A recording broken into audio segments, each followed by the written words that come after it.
TV KPM.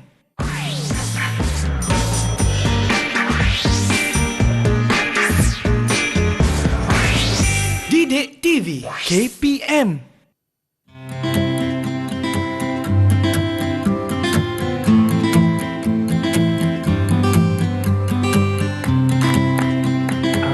Inilah dia rumah impian saya ya. Saya rasa sangat bahagia sekarang walaupun perabot belum masuk, walaupun kemasan terakhir belum siap lagi, tetapi inilah pembinaan yang berkualiti. Tengok dengan ukuran yang tepat, dengan batu-batu yang tersusun kemas.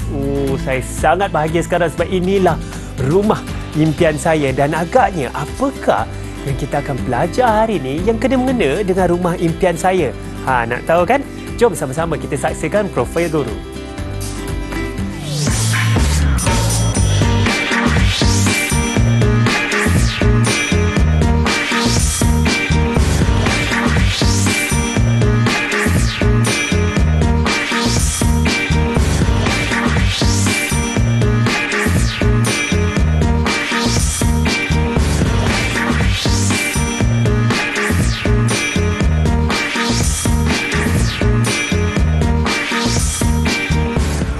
Assalamualaikum dan selamat sejahtera. Anda sedang menonton Sukses SPM 2021 Pecutan di mana di siaran kegemaran anda Didik TV KPM yang bersama saya Hanif Sean, dan sebentar tadi kita sudah saksikan rumah impian saya yang sebenarnya saya rasa sangat cantik. Saya pasti ramai yang setuju cantik ya.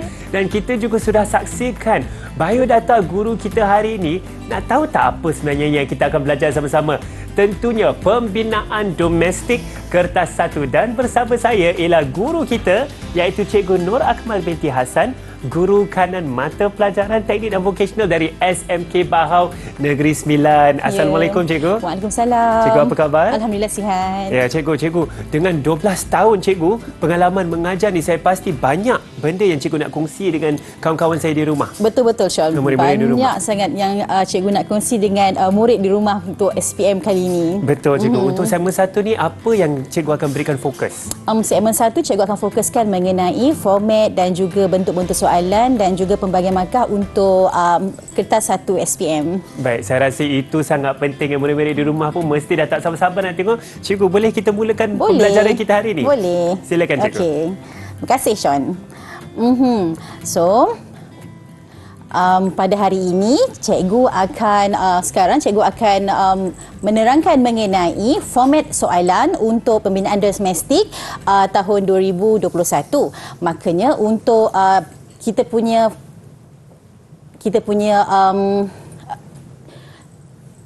7101/1 bermaksud kertas 1 dan jenis instrumen adalah ujian bertulis.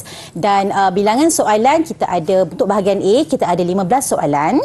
Okey, untuk bahagian B kita ada 4 soalan. Bahagian A ini dia adalah objektif pelbagai bentuk. Okey, walaupun dia objektif, dia bukan ABC tau Sean. Dia objektif tapi dia bukan ABC. Macam mana rupa dia nanti kita tengok nanti, okey? Baik, Cikgu. Alright, lepas seterusnya adalah kita ada bahagian B, iaitu 4 soalan ialah soalan struktur, soalan pengiraan dan juga soalan karangan yang esei. Okey. Baiklah, seterusnya kita tengok bahagian A. Kita ada untuk 15 soalan, kita akan ada 60 markah untuk 15 soalan tersebut. Bermaksud satu soalan tu ada 5, 4 ataupun 3 markah bergantung kepada soalan. Dan bahagian B kita ada iaitu 4 soalan, kita mempunyai 40 markah dan bermaksud satu soalan adalah 10 markah. Alright, so semuanya akan jadi 100 markah.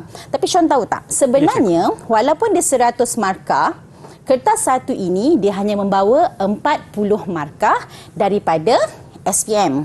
Oh, 40 markah. Adakah itu ada kertas lain, Cikgu? Ya, sebab kita ada strut 1 bermaksud kertas 1. Bermaksud kita ada kertas 2. Bila kita ada kertas 2 bermaksud 60 markah yang selanjutnya adalah kertas 2. Kertas 2 itu adalah sebenarnya amali di bengkel Sean. Bermaksud daripada tingkatan 1 sehinggalah tingkatan 4 hinggalah tingkatan 5 pelajar buat amali. Markah tu semua ada 10 amali tu, markahnya akan dikumpulkan dan dia mendapat 60 markah untuk SPM. Dan ujian bertulis ini SPM, dia membawa 40 markah sahaja, Sean. Maka murid-murid ada peluang dalam 2 tahun tu cikgu untuk dalam 2 mengumpul tahun 60 tu markah tersebut. murid-murid mengasah bakat, mengasah kemahiran untuk kita masukkan pengetahuan tu dalam soalan bertulis. Sebab soalan bertulis itu adalah apa yang kita ajar dan belajar semasa amali. Makanya walaupun kita nampak dia 40%, tetapi dia menguji kemahiran dan juga teori pelajar yang dah belajar selama 20 tahun tu. So murid-murid tak boleh nak main-main lah sebenarnya, Sean. Memang Betul. tak boleh.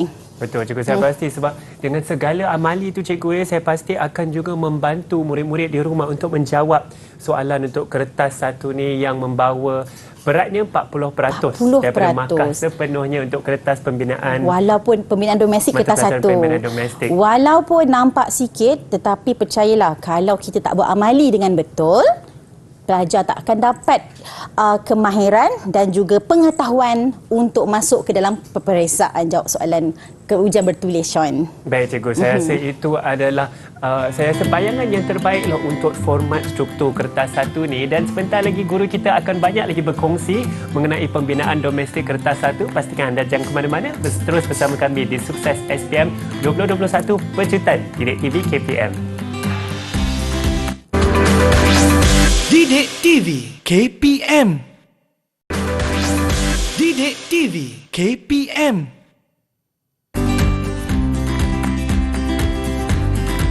Kembali bersama kami di Sukses SPM 2021 Pecutan di Didik TV KPM. Hari ini sama-sama kita sedang mengupas dan belajar tips-tips untuk menjawab soalan bagi mata pelajaran pembinaan domestik kertas satu, dan bersama saya ialah Cikgu Nur Akmal dari SMK Bahau. Baiklah cikgu, dalam segmen ini cikgu akan berkongsi dengan kita mengenai bahagian A.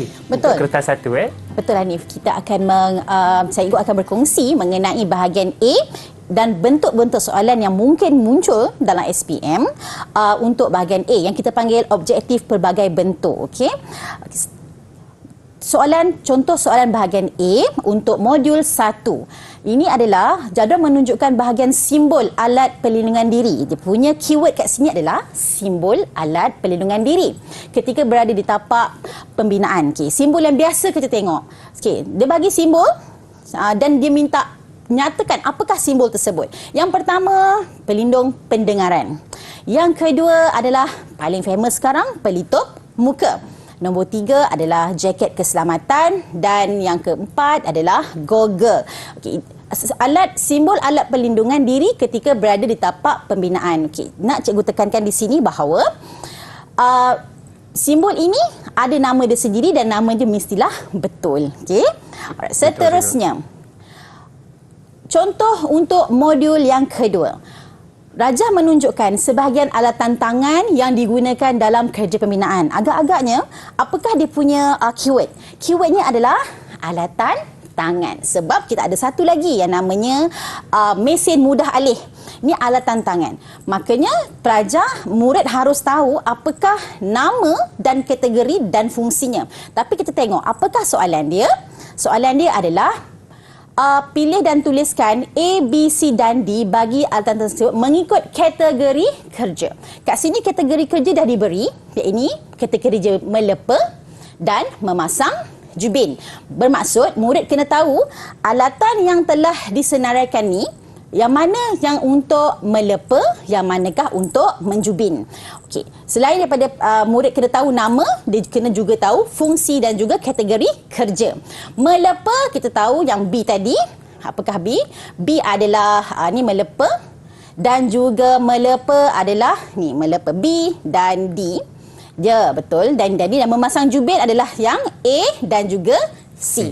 Maksudnya tips untuk soalan ni, Sean, dia mesti tahu nama, rupa dan fungsi. Baiklah. Okey, seterusnya. Jadual 3, ini adalah contoh soalan bentuk objektif pelbagai bentuk. Ciri-ciri mota. Dia tanya ciri-ciri mota. Okey. Maksudnya, murid kena tahu mota tu apa? Apakah ciri-ciri mota yang baik? Sebenarnya saya pun tertanya cikgu, mota tu apa sebenarnya cikgu? Okey, mota itu, Hanif, adalah kita anggap dalam dunia biasalah gam yang akan melekatkan antara bata dan bata. Gam yang melekatkan bata dan bata. Antara bata tu ada simen, kita pernah tengok simen campur pasir, campur air. Nama pembinaan adalah mortar. Dan dia ada ciri-ciri dia. Ciri-ciri dia adalah beberapa ciri dia yang murid kena tahu apakah ciri dia. Baiklah, kat sini tuliskan betul atau salah. Okey. Sifat keboleh kerjaan yang tinggi, maksudnya betul. Mortar kena ada sifat keboleh kerjaan yang tinggi. Maksudnya dia boleh mudah dibentuk-bentuk lah. Kalau mortar tu keras, bermaksud dia tidak ada keboleh kerjaan yang tinggi. Seterusnya, dia mesti tahan lasak daripada sebarang cuaca dan tidak balas kimia. Betul. Dia mesti ada tahan lasak, sifat tahan lasak tu sebab dia selalunya terdedah dengan cuaca, kan? Betul. Seterusnya, senang dibancuh dan diangkut. Ini adalah bukan ciri-ciri mortar. Okey, tips di sini adalah murid, bila betul, sila tuliskan perkataan betul. Jangan kita tandakan right walaupun inilah simbol untuk betul. Sebenarnya betul tulis betul, salah tulis salah. Okey, seterusnya. Ini adalah contoh soalan untuk modul 4. Modul 4 diberi simbol dan diberikan label dia. Jadual menunjukkan beberapa simbol piawai, maksudnya simbol yang standard bagi lukisan bangunan. Okey, lukisan bangunan dia adalah merupakan beberapa jenis simbol-simbol. Maka kita tahu ini pintu ke, kat mana tingkap, kat mana dia punya tangga, jenis tangga digunakan. So, dia ada simbol-simbol dia. Okay? Alright. Ni tips ni adalah pelajar kena tahu. Bila kita tengok simbol, kita tahu dia apa. Pintu ke, tingkap ke, tangga ke, mozaik ke, lampu ke. Macam tu. Dia pelajar, murid kena tahu apakah dia sebenarnya yang dia tengok tu. Seterusnya, okey. Soalan seperti ini, ada simbol dan ada dia punya label. So, murid kena tahu. Pintu gelangsa kembar 3 tu yang mana satu? Ini soalan pintu gelangsa. Inilah pintu gelangsa. Bermaksudlah D. Pintu gelangsa. Maksudnya pintu gelangsa bahasa Melayu. Bahasa Inggeris adalah sliding door. Okay, sliding door. Ya, bahasa gelangsa. Melayu dia pintu gelangsa. Selalunya pelajar tak tahu yang pintu gelangsa tu apa. Tapi rupanya sliding door, semua tahu. Macam tu. Tingkap berpangsi tegak. Okey, dia adalah ini C. Cikgu tahulah, sebab itulah kita tahu. Tingkap berpangsi tegak di tengah-tengah. Berpangsi tu maksudnya dia ada hinge kat tengah-tengah tu. Adalah C. Tangga separuh pusingan. Okey, tangga. Nampak aku tahu. Kita nampak dia adalah tangga separuh pusingan. Tangga ni ada beberapa jenis ya, Dik. Dia ada saya rasa ada 3 jenis tangga. Tangga lurus, tangga separuh pusingan dan tangga penuh pusingan. Okey. Okey, ini adalah B. Dan tingkap berengsel kiri atau kanan. Maksudnya ini adalah A. Maksudnya masukkan saja kalau kita tahu apakah dia punya simbol dan apakah namanya. Soalan seperti ini mesti kita boleh dapat markah penuh untuk modul 4. Seterusnya, jadual menunjukkan penyataan berkaitan kemas ikat. Bermaksud soalan ini dia nak uji murid mengenai kemas ikat. Okay, nak menguji pelajar mengenai kemas ikat. Makanya soalannya adalah tandakan betul bagi penyataan yang betul dan pangkah bagi penyataan yang tidak sesuai pada ruang jawapan. Bermaksud murid kena tahu apa yang betul, apa yang salah mengenai kemas ikat. Okey. Sambungan terbenam sesuai digunakan dengan bata kejutaan saja. Okey. Bermaksud adalah sambungan terbenam ini adalah sejenis kemas ikat. Okay. Untuk modul ni, cikgu sarankan murid kena tahu rupa kemas ikat dan namanya. Barulah kita boleh tahu ciri-ciri dia. Okay. Sebab dia ada kaitan tu. Okey. So, ruang jawab betul. Okey. Sambungan kunci sesuai untuk tembok yang terlindung daripada cuaca hujan sahaja. Betul. Salah. Kunci bentuk dia macam gini, ya. Begitu. Begitu. Okey. Sambungan ya. Sambungan jejulur sesuai untuk tembok yang akan dilepa. Betul. Okey, betul. Memang betul. Sambungan jejulur memang sesuai untuk tembok yang akan dilepa. Betul. Sebab sambungan jejulur tu akan menolong mortar tu untuk melekat pada dinding. Seakhir sekali adalah sambungan V sesuai untuk tembok yang terdedah kepada cuaca hujan. Betul. Maksudnya untuk soalan ini murid kena tahu apakah kemas ikat itu, rupanya bagaimana, dan dengan secara automatik dia akan boleh tahu ciri-ciri yang mungkin untuk kemas ikat tersebut. Seterusnya ini adalah soalan, contoh soalan bahagian A, bentuk soalan untuk modul mengenai bahan. Jadual menunjukkan jenis-jenis campuran mortar. Okey, kita ada campuran mortar kapur pasir, simen, kapur pasir, simen, kapur dan pasir. Apakah nama dia? Maksudnya murid kena tahu campuran dan nama dia apa. Apakah campuran?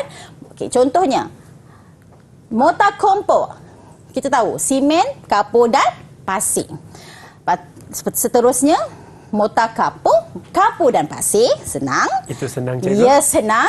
Mortar simen dan pasir. Perlu cikgu ingatkan, tulis dia punya campuran tu penuh ya, murid-murid. Jangan tulis separuh-separuh sahaja. Okay. Terus, kita tulis penuh seperti apa yang telah diberikan dalam jadual. Betul, cikgu. Dan saya rasa itu sangat penting. Tadi cikgu ada bincangkan mengenai kemas ikat. Kita ada jenis-jenis mortar juga dan komponen campuran dalam mortar tersebut ya. Dan tadi cikgu ada juga kongsikan mengenai simbol-simbol dalam pembinaan yang kita harus kenal, tahu, saya pasti tahu namanya dan fungsinya, cikgu, dalam lukisan tersebut ya. Baiklah, kita akan berehat sebentar dan pastikan anda terus bersama kami dalam Sukses SPM 2021 Pecutan kerana banyak lagi Cikgu Akmal akan kongsikan untuk pembinaan domestik kertas 1. Kita berehat sebentar.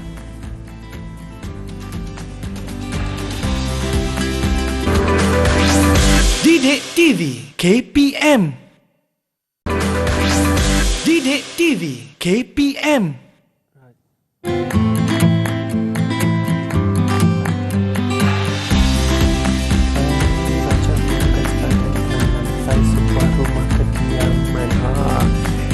Hai, kembali bersama kami di Sukses SPM 2021 Pecutan di Didik TV KPM. Hari ini kita sedang belajar mata pelajaran pembinaan domestik kertas 1 dan bersama saya ada Cikgu Nur Akmal dari SMK Bahau Negeri Sembilan yang sedang berkongsi tips-tips dan teknik untuk menjawab soalan untuk SPM pembinaan domestik kertas 1, cikgu. Dan sekarang cikgu akan berkongsi dengan kami untuk bahagian B pula. Bahagian B, betul. Baik. Hanif, bahagian B adalah mengenai soalan pengiraan. Soalan pengiraan. Makanya kita pergi kepada soalan. Inilah bentuk soalan pengiraan. Ini adalah bentuk soalan pengiraan untuk modul kemasan. Ini modul Jubin. Kemasan. Kita tengok kat sini, Raja menunjukkan sebahagian pelan lantai sebuah rumah kediaman. Pelan lantai maksudnya pelan daripada atas. Dia ada ruang dan dia punya ukuran. Dan soalan dia adalah, tuan rumah meminta anda untuk menjubin ruang A sahaja dengan jubin biru yang bersaiz 600 mm darab 600 mm. Soalan dia, berapakah bilangan jubin yang perlu anda beli? Cikgu, mengapakah kita harus kira jumlah jubin ini, cikgu, sebenarnya? Jumlah jubin kita perlu kira supaya dia melibatkan kos pembelian. Kalau kita beli terlebih, nanti membazir. Kalau terkurang pula, kita nak pergi, takut kita pergi semula kepada kedai, tengok corak yang kita nak tu dah habis. Betul juga. Tapi cikgu, kadang-kadang ada yang tersalah ukur ke apa. Mungkin ada yang terbeli lebih pula, cikgu. Apakah yang perlu dilakukan kalau kita terbeli lebih? Terlebih-lebih selalunya kita, sebab pembeli atau tuan rumah dah bayar pada kita kan. So jubin tu hak dia. So kita kena beri kepada tuan rumah tu. Pemiliknya lah. Betul, okey. Boleh kita teruskan. So bagaimanakah kita hendak mengira bilangan jubin yang perlu kita beli? Mula-mula kita perlu mengira luas kawasan yang hendak dijubin. Okay, dalam soalan ini adalah mengenai ruang A. Ruang A ada dua bahagian berbentuk begini. Okey. dia punya ukurannya adalah 6 darab 5.5, 6 darab 5.5. Kita tolak dengan ruang B yang dia punya berukuran 2.7 darab 2.5. Okey, perlu diingatkan bahawa murid boleh menukar terus 6 dan juga 5.5, tetapi kalau murid tak mahu tukar, mahu meletakkan 6,000 dan juga 5,500 pun boleh juga ya. Tetapi cikgu risau nanti bila tekan kalkulator nombor banyak, nanti takut salah kita salin dalam kotak soalan. Makanya cadangan cikgu adalah kita tukar terus daripada 6,000 kepada 6. 6,000 mm kepada 6 meter. Okey, baiklah, bila kita kira akan dapat 26.5, iaitu luas kawasan yang perlu dijubin. Seterusnya, apa yang murid perlu lakukan adalah kita perlu juga untuk mengira luas jubin, luas sekeping jubin tu. Bermaksud kat sini dia telah berikan saiz sekeping jubin adalah 600 mm darab 600 mm. Ini cikgu tukarkan kepada meter. Maksudnya 600 mm kepada 600 mm kepada meter, kita akan dapat 0.36 meter kuasa 2. Okey, inilah luas sekeping jubin. Seterusnya, apa yang murid perlu lakukan adalah mencari bilangan jubin tersebut. Okey, macam mana nak cari bilangan jubin tersebut? Luas kawasan kita bahagikan dengan luas sekeping jubin yang telah kira di atas tadi, dan bila kita bahagikan kita mendapat 73 keping, dan kita perlu tambahkan dengan 10%. 10% ni Hanif, kita panggil dia adalah sebagai pembaziran. Maksudnya kita nak beli jubin, kita ekstrakan 10% supaya nanti masa kita potong jubin tu terpatah ke tersilap potong, kita masih ada ekstra 7 keping untuk cover balik tadi. So 73 keping tambah 7 keping, makanya kita dapat 80 keping jubin biru yang bersaiz 600 mm darab 600 mm untuk dijubin pada ruang A sahaja. Begitulah cara kira untuk membeli bilangan jubin. Tetapi murid, pastikan murid ingat yang pembaziran ini perlu ada dalam pengiraan bilangan jubin. Seterusnya kita tengok juga soalan B untuk bahagian pengiraan. Tadi dia suruh kira untuk ruang A. Sekarang dia minta murid kira untuk ruang B. Tapi saiznya telah berbeza. Saiznya adalah 300 mm darab 300 mm. Maksudnya jubin kita tu telah mengecil, dia kecilkan. Okay? Berapakah bilangan jubin yang perlu kita beli? Okay. Maka pengiraan dia sama juga. Kita kena tahu berapakah luas kawasan tersebut. Luas kawasan B adalah 2.5 darab dengan 2.7 akan dapat 6.75 meter persegi. Seterusnya, kita kena kira luas jubin.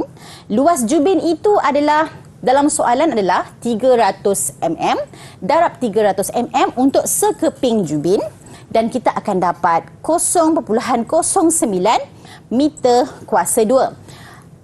Dan cara untuk mendapatkan bilangan jubin sama seperti tadi adalah luas kawasan mesti dibahagikan dengan luas sekeping jubin dan ditambahkan dengan 10% pembaziran. 10% pembaziran memang 10 ya. Hanif, jangan tukar 8, jangan tukar 5. Memang dia 10%. Okey, 6.75 luas kawasan. Kita bahagikan dengan luas sekeping jubin, kita akan dapat 75 keping, dan kita tambahkan dengan 10%. 10% ni adalah 10% daripada 75 ini, dapat 75, so kita bundarkan akan jadi 8 keping. 75 keping dah tambah 8 keping akan dapat 83 keping. Jubin hijau yang bersaiz 300 darab 300 untuk menjubin ruang B. Okay, ini adalah pengiraan lengkap dia. Okay? Seterusnya, murid, soalan pengiraan yang saya kira agak mencabar sikit adalah cara untuk mengira skirt. Skirt. Skirt dalam jubin adalah skirt yang ditampal pada sebahagian kecil dinding dekat bawah tu. Tu nama dia adalah skirt. Di bahagian bucu-bucu ke cikgu? Di sepanjang dinding tu dan dinding. Dan dia di antara pertemuan antara dinding dan lantai. Baik. Ya. Baik. Itu adalah skirt, namanya skirt. Dalam jubin pun, dalam pembinaan domestik pun ada skirt juga tau. Okey. Dia untuk dalam pembinaan, dia dalam pemasangan jubin. Okay. Kita masih gunakan jubin yang sama, dia bukan jubin dinding, dia masih jubin yang lantai tu. Okey. Alright. So kita tengok macam manakah cara untuk mengira jubin ekstra untuk memasang skirt. Memasang skirt. Soalan dia, jika skirt hanya dipasang di ruang B, okey, berapakah jubin tambahan yang diperlukan? Okay. Tadi kita kira untuk lantai kan? So Betul, bila nak pasang skirt, kita kena beli ekstra. So berapa jubin tambahan yang diperlukan? Saiz yang telah diberi adalah 300 mm darab 300 mm. Macam mana cara kira dia? Kalau tadi kita perlu kira luas. Untuk mengira skirt, kita perlu kira perimeter bilik tersebut. Itu berbeza antara mengira bilangan jubin atas lantai dan bilangan jubin untuk skirt. Okay, kita perlu kira perimeter bilik. Perimeter adalah ukur lilit ruang B. Sebab ruang B, soalan dah pada ruang B. So, dia punya perimeter adalah 2.5 tambah 2.7 tambah 2.5 tambah 2.7. So, jumlah perimeter untuk ruang B itu adalah 10.4 meter. Okay. Seterusnya, ini ada dia punya split sikit. Okay? Satu keping jubin kita, pelajar murid, kita boleh bahagikan kepada 4 bahagian. Kenapa 4 bahagian? Sebab skirt itu pendek saja kan, kecil saja kan di dinding kan. Yeah. So untuk jubin yang bersaiz 300 mm darab 300 mm, kita bahagikan kepada 4 bahagian. Seterusnya ini dah faham. Satu keping jubin kita bagi pada 4 bahagian. Dan kemudian satu keping ini boleh cover berapa panjang perimeter tersebut. Bermaksud untuk satu keping jubin ni yang kita bagi 4 ni, yang ini dia boleh jadi cover kepada 4 keping. Right, macam ni. Maka daripada hujung ke hujung sini adalah 4 bahagian darab 0.3. 4, 1, 2, 3, 4 dan panjang setiap ini adalah 0.3. Bermaksud satu keping jubin ini dia boleh cover sebanyak 1.2 meter perimeter bilik. Seterusnya, apa yang kita buat adalah bilangan jubin 10.4 meter bahagi 1.2 tadi, sebab kita dah kata sekeping jubin ni dia boleh cover sehingga 1.2 perimeter bilik. Bermaksud dan untuk perimeter itu dia perlukan 9 keping jubin. Dan seperti biasa, dia punya pembaziran adalah 10%. Dan maksudnya 10% daripada 9 adalah 0.9. So kita bundarkan jadi 1. Bermaksud bilangan jubin tambahan yang diperlukan untuk membuat skirt pada ruang B adalah 10 keping sahaja. Macam itulah.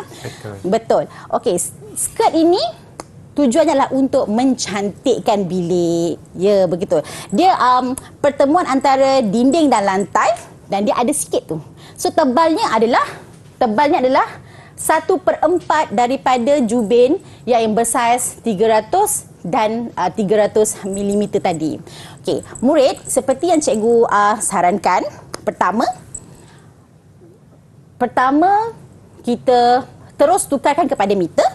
Nombor 2 adalah tekan kereta betul-betul supaya jangan salah kira.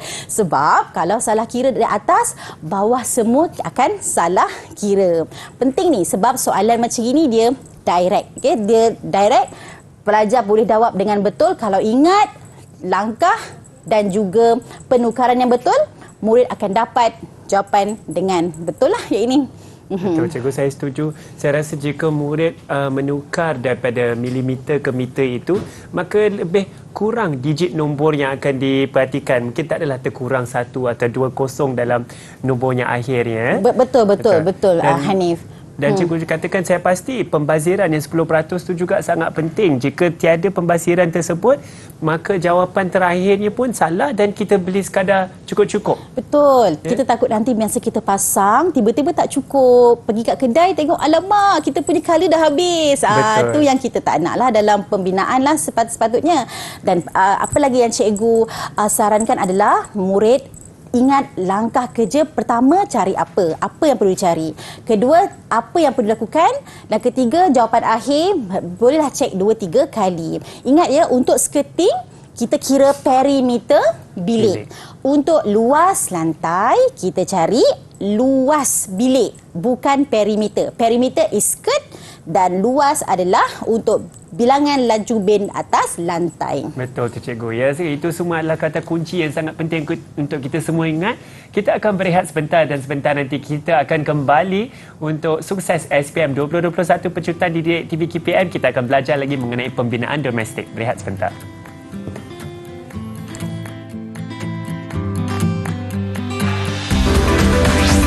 Didik TV KPM. Didik TV KPM.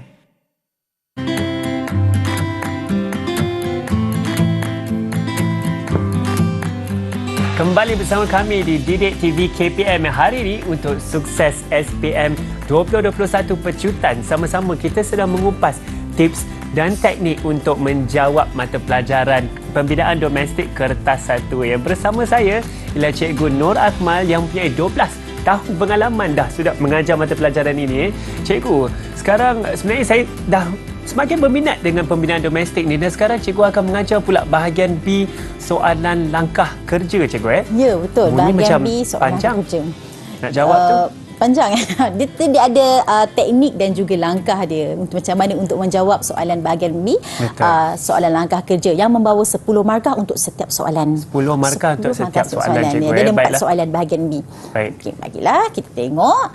Okey. Rajah menunjukkan kerja pemasangan jubin dinding sedang dijalankan. Okey, Nif. Soalan dia adalah, nyatakan 2 bahan yang digunakan dalam pemasangan jubin dinding tersebut. Maknanya, kat sini dia punya kata kunci adalah, 1 adalah jubin dinding, nombor 2 bahan.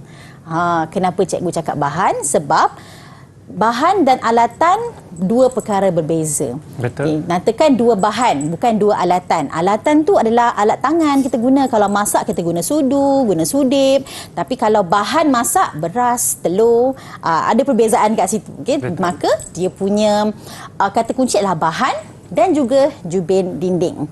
Itulah gambar pemasangan jubin dinding yang sedang dijalankan.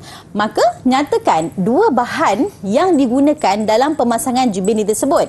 Okey, maka cikgu bagi jawapan jubin lah. Sebab jubin lah bahan yang paling penting dalam pemasangan jubin dinding ni. Kalau tak ada jubin, maka tak boleh jawab lah. Tak boleh kita buat kerja ni. Dan seterusnya adalah simen. Okay, pelajar juga, murid juga boleh tulis jawapan yang lain. Contohnya simen, pasir. Tapi cikgu senaraikan 2 bahan yang paling kritikal dalam pemasangan jubin dinding. Baik. Cikgu, saya tahu jubin pun ada jubin dinding dan jubin lantai, cikgu. Betul. Ada perbezaan antara kedua-dua jenis jubin ini? Ya, ada perbezaan, Hanif. Jubin dinding, kalau kita tengok dia lebih cantik sebab memang kita nampak dia jubin. Tapi sebenarnya dalam pembinaan yang kita lebih tekankan adalah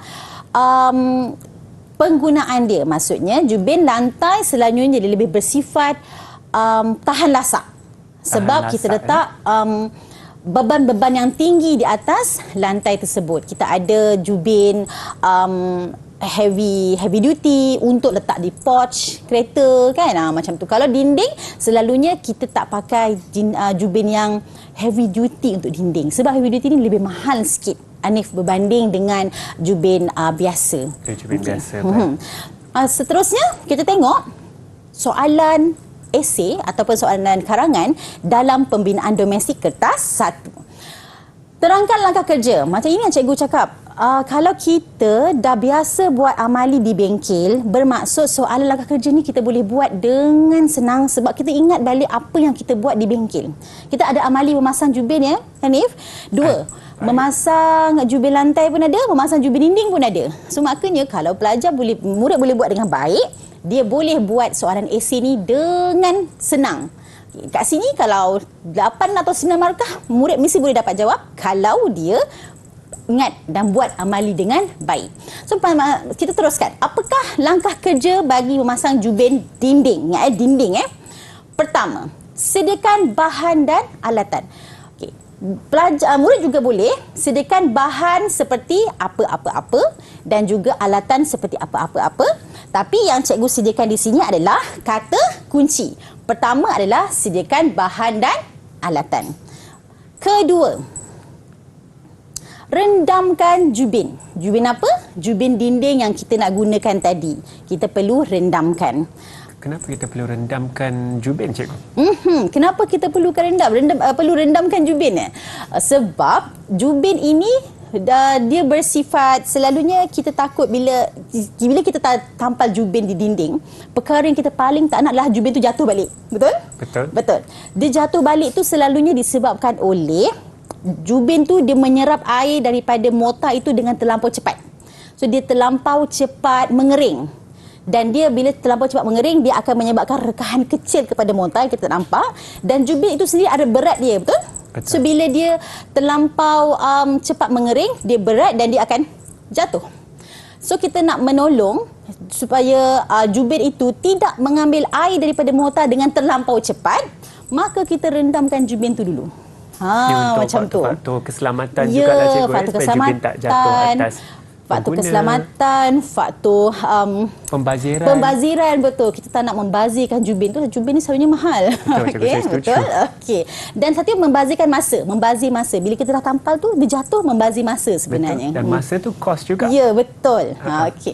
Seterusnya, selepas kita rendamkan jubin, apa yang kita perlu buat adalah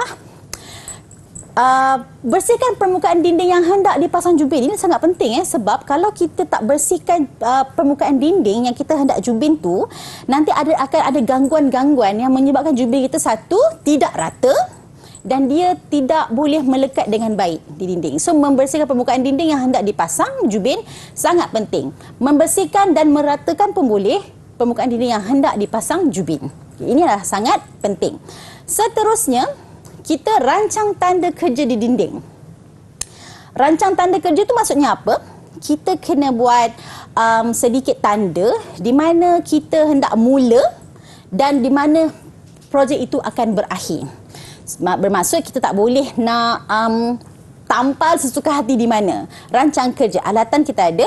Tujuan rancang tanda kerja juga adalah untuk memastikan kita punya jubin tu sentiasa cantik. Sebab jubin ni kita nak tengok sepanjang hari. Kalau kita dah tampal dan tak cantik, macam takkan kita nak cabut balik, betul? Tak boleh. Makanya kita kena start itu dengan cantik. Kita rancang tanda, letak dan di mana awal dan di mana letak di mana awal, dan bila dah mula-mula tu okey, cantik, selalunya kita akan susun dan seterusnya dengan lebih cantik. Okey. Ini kerja ni adalah dia berturutan. Sebab tu tadi Hanif, cikgu cakap, kalau kita buat amali di bengkel, kita akan nampak flow kerja tu.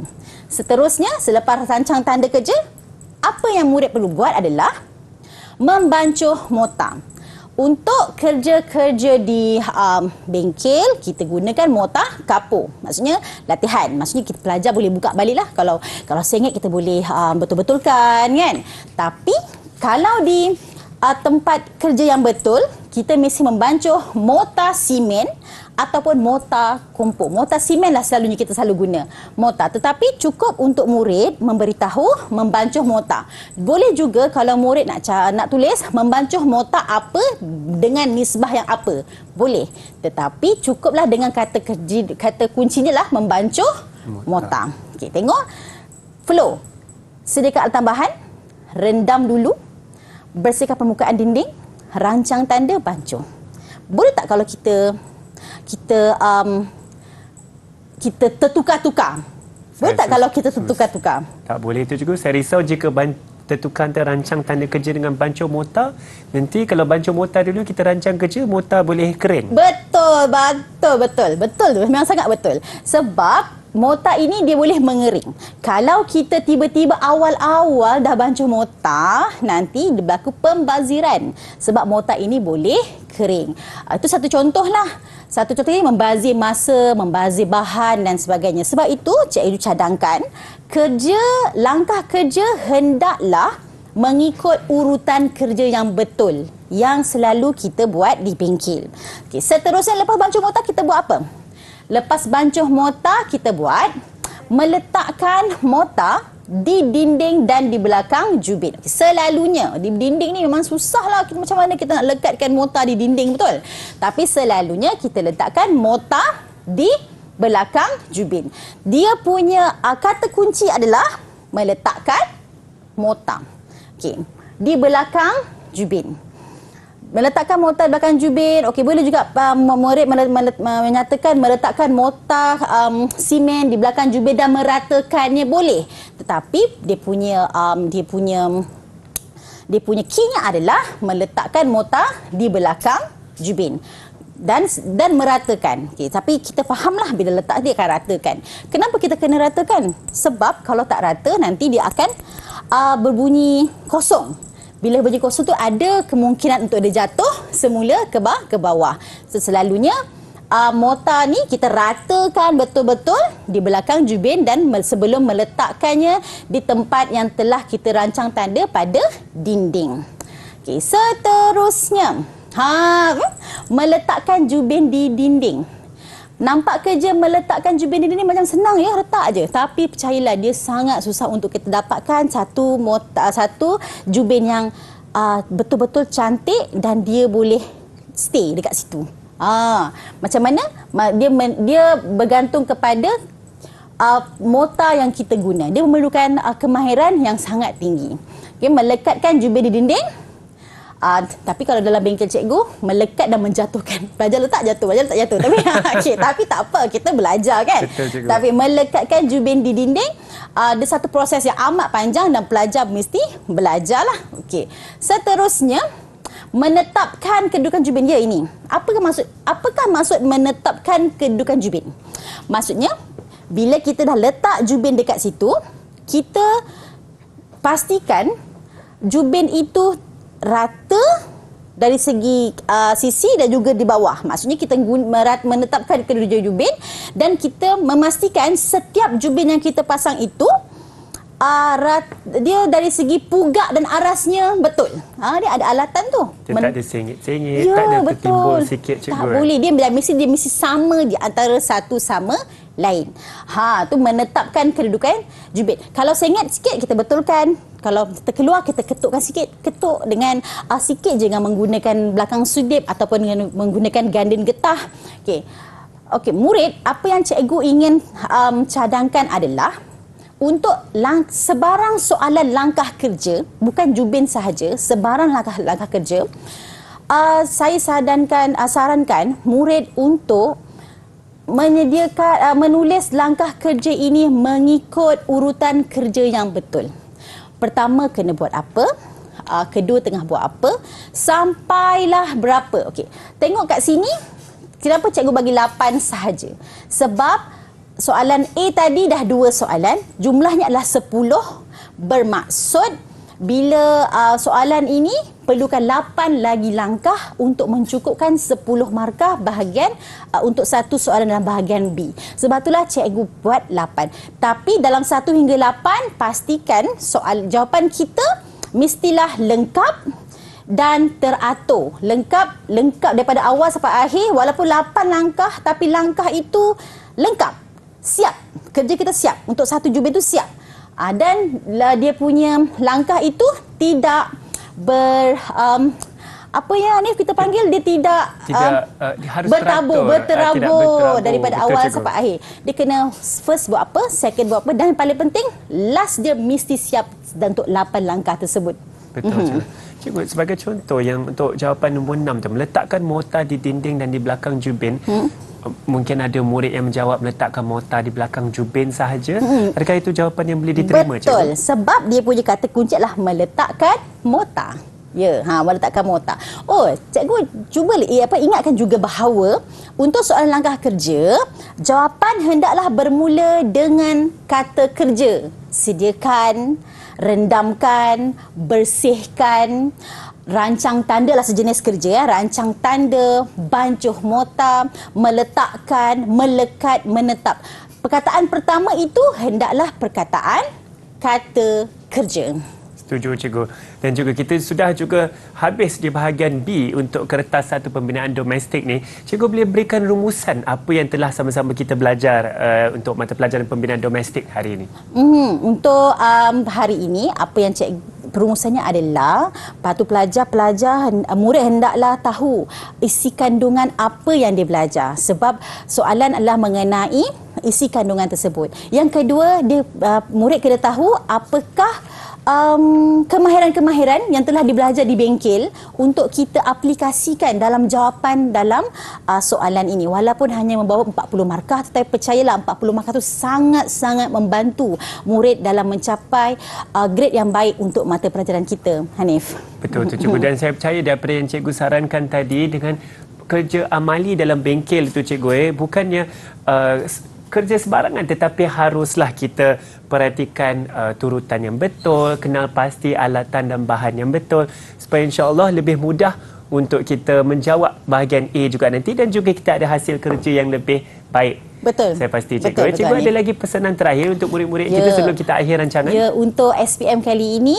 kita berusaha, masih ada masa untuk kita berusaha, masih ada masa untuk kita belajar bersama-sama dan insya-Allah cikgu yakin bahawa murid-murid, cikgu dan murid-murid semua nanti kita boleh menjawab dengan baik untuk peperiksaan kita yang akan berlangsung akhir bulan Mac ini. Betul, insya-Allah, cikgu. Dan saya pasti ramai yang tertunggu-tunggu juga untuk menjawab soalan peperiksaan pembinaan domestik ni. Saya rasa tips-tips yang telah diberikan oleh guru kita hari ini sangat membantu dan saya juga sudah belajar tadi bahagian B iaitu mengenai pemasangan jubin, alat-alat dan bahan yang diperlukan dan yang penting seperti Cikgu Nur Akmal katakan tadi, haruslah tahu langkahnya satu persatu, ingat kata kunci, mulakan ayat dengan kata kerja. Betul, cikgu. Betul. Saya pasti itu sangat penting ya. Dan dengan itu saya rasa tercapailah objektif kita hari ini, cikgu, untuk mengetahui dan mempelajari tips-tips dan teknik menjawab kertas soalan SPM untuk mata pelajaran pembinaan domestik kertas 1. Dengan itu saya ingin mengucapkan ribuan terima kasih kepada guru kita iaitu Cikgu Nur Akmal binti Hassan dari SMK Bahau Negeri Sembilan. Terima kasih banyak-banyak, cikgu. Ya, sama-sama. Dan juga kepada murid-murid dan rakan-rakan saya di rumah, ya, terima kasih kerana bersama kami hari ini. InsyaAllah kita ada banyak lagi yang ingin dikongsi. Teruskan belajar dengan kuat di rumah. Pastikan anda semua minum cukup air, cukup rehat dan makan makanan yang gizi seimbang. Nama saya Hanif Shaun. InsyaAllah kita akan jumpa lagi di Sukses SPM 2021 pecutan di Didik TV KPM.